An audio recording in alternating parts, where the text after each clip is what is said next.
নমস্কার, সনাতন ধর্মকথা চ্যানেলে আপনাদের সবাইকে স্বাগত। আজ জ্যৈষ্ঠ মাসের ১৩ তারিখ, বৃহস্পতিবার, শুক্লাপক্ষের দ্বাদশী তিথি। মহাভারতের সভা পর্বের ৪৯তম অধ্যায়ে পুনরায় দুর্যোধনের ক্রোধ প্রকাশ। নারায়ণং নমস্কৃত্য নরং চৈব নরোত্তমং দেবীং সরস্বতীং ব্যাসাং ততো জয়মুদীরয়েৎ। রাজা জন্মেঞ্জয় বৈশম্পায়নকে বললেন, হে মহর্ষি, আমার পিতামহ পাণ্ডবগণ কিভাবে এই পাশা খেলায় জড়িত হয়েছিলেন? কোন কোন ব্যক্তি সেই সভায় উপস্থিত ছিলেন? কোন কোন ব্যক্তি বা অনুমোদন করেছিলেন? কোন কোন ব্যক্তি বা নিষেধ করেছিলেন? পৃথিবী নাশের মূল স্বরূপ এই সকল বৃত্তান্ত বিস্তারিতভাবে আমি শুনতে চাই। ঋষি বৈশম্পায়ন বললেন, মহারাজ, যদি পুনরায় সবিস্তারে শোনার জন্য আপনার অভিলাষ থাকে তবে শুনুন। ধৃতরাষ্ট্র বিদুরের অভিপ্রায় জেনে নির্জনে পুনরায় দুর্যোধনকে নিয়ে গিয়ে বলতে লাগলেন, হে বৎস, মহাবুদ্ধি সম্পন্ন বিদুর কখনোই আমাদের অকল্যাণকর উপদেশ দেবেন না। বিশেষত তিনি উদার বুদ্ধি। যেমন দেবগুরু বৃহস্পতি দেবরাজ ইন্দ্রকে শাস্ত্র উপদেশ দিয়েছিলেন, তিনি তেমনি আমাদের কল্যাণকর উপদেশ দেন। উদ্ধব যেমন বৃষ্ণি বংশের, তিনিও তেমনি কুরু বংশের প্রধান। অতএব বিদুর যখন পাশা খেলায় অনুমোদন করেননি, তখন সেই পাশা খেলার আর প্রয়োজন নেই। বিদুর যা বলছেন তা উৎকৃষ্ট, তোমার মঙ্গল হবে, তুমি তার অন্যথা করো না। পাশা খেলা থেকে ভেদাভেদ এবং সেই ভেদাভেদ থেকে রাজ্য নাশ হয়। সুতরাং পাশা খেলা থেকে তুমি নিবৃত্ত হও। পুত্রের প্রতি পিতামাতার কর্তব্য যা হয় তাই করো। প্রতিপালিত, অধীতবান, কৃতবিদ্য এবং সকলের জ্যেষ্ঠ বলে তুমি রাজপদে প্রতিষ্ঠিত হয়েছ। অনন্য সুলভ ভোজন আচ্ছাদন ভোগ করছ, পৈতৃক রাজ্য বৃদ্ধি করেছ এবং প্রতিনিয়ত আজ্ঞা প্রচার করে দৈবেশ্বরের মতো দীপ্তি পাচ্ছ। তবে তোমার দুঃখের কি আছে বলো?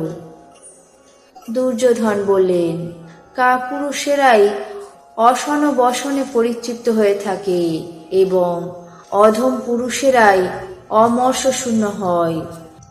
এই সামান্য রাজলক্ষ্মী আমাকে আনন্দ দিতে পারছে না এবং সমস্ত পৃথিবী যুধিষ্ঠিরের বশবর্তিনী হয়েছে। তাই দেখে আমার অত্যন্ত দুঃখ হচ্ছে। আমি অত্যন্ত পাষাণ হৃদয়, এই জন্য এমন দুঃখেও জীবিত রয়েছি। যুধিষ্ঠির আমাকে জ্যেষ্ঠ এবং শ্রেষ্ঠ জেনে সৎকার করে রত্ন পরিগ্রহে নিযুক্ত করেছিল। সেখানে এত মহামূল্য রত্নজাত উপহার স্বরূপ এসেছে, আমি তার ইয়ত্তা করতে পারিনি। আমার হাত সমস্ত রত্ন গ্রহণ করতে অসমর্থ হয়েছিল। আমি পরিশ্রান্ত হয়ে রাজাদের সেই সমস্ত রত্নজাত নিজের হাতে তুলে দূরে দাঁড়িয়েছিলাম। ময়দানব বিন্দু সরোবরের রত্নরাশি দ্বারা এমন স্ফটিকদল শালিনী প্রফুল্ল নলিনী নির্মাণ করেছিলেন যে আমি তাই দেখে জলের পদ্মফুল বলে মনে করেছিলাম এবং জল বলে ভুল করে সেখানেই বিভ্রান্ত হয়েছিলাম এবং উপহাসের পাত্র হয়েছি। আমি সমর্থ হলে সেইখানেই তাকে নিপাতিত করতাম, কিন্তু ক্রোধ প্রকাশ করলে আমাদেরকে শিশুপালের মতো বধ করা হতো। সেই শত্রুর উপহাস আমাকে দগ্ধ করছে। মহারাজ, আমি পুনরায় সেই জলজশালিনী দীঘিকাকে সভাস্থলী মনে করে পতিত হয়েছিলাম। আমাকে পড়ে যেতে দেখে কৃষ্ণ, অর্জুন, দ্রৌপদী এবং অন্যান্য স্ত্রীগণ মর্মান্তিক বেদনা প্রকাশ করে হাসতে লাগল। সবচেয়ে দুঃখের বিষয় এই যে দাস দাসীগণ আমার আর্দ্র বস্ত্র দেখে যুধিষ্ঠিরের আজ্ঞা অনুসারে বস্ত্রাগারের কক্ষ থেকে অন্যান্য বস্ত্র এনে দিল। আমাকে দেখে সহদেব দূর থেকে বারবার হাত দিয়ে বলতে লাগলো, হে রাজন, দ্বার এইদিকে আসুন।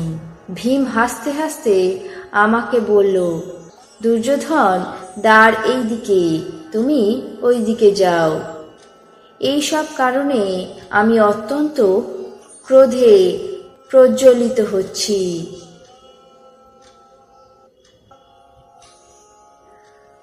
আজ মহাভারতের সভা পর্বের ৪৯তম অধ্যায়ে পুনরায় দুর্যোধনের ক্রোধ প্রকাশ পর্ব এখানেই শেষ করছি। বাকি অংশ আগামী পর্বে পাঠ করে শোনাব। এখন জেনে নেব আজকের দিনের ১২টি রাশির রাশিফল। মেষ, দাম্পত্যে ভাঙন। বৃষ, উদ্যম বৃদ্ধি। মিথুন, গোপনীয়তা ফাঁস। কর্কট, প্রভাবিত। সিংহ, শরিকি বিবাদ। কন্যা, বিদ্যা অনুরাগ। তুলা, মনস্তাপ। বৃশ্চিক, মামলায় জয়। ধনু, চিত্ত বিক্ষেপ। মকর, মানসিক স্বস্তি। কুম্ভ, অহেতুক চিন্তা। মীন, আর্থিক অনটন। এই ছিল আজকের দিনের ১২টি রাশির রাশিফল। আপনাদের কেমন লাগলো তা অবশ্যই কমেন্ট বক্সে জানাবেন। চ্যানেলটিকে সাবস্ক্রাইব করবেন, লাইক করবেন, শেয়ার করবেন। ধন্যবাদ।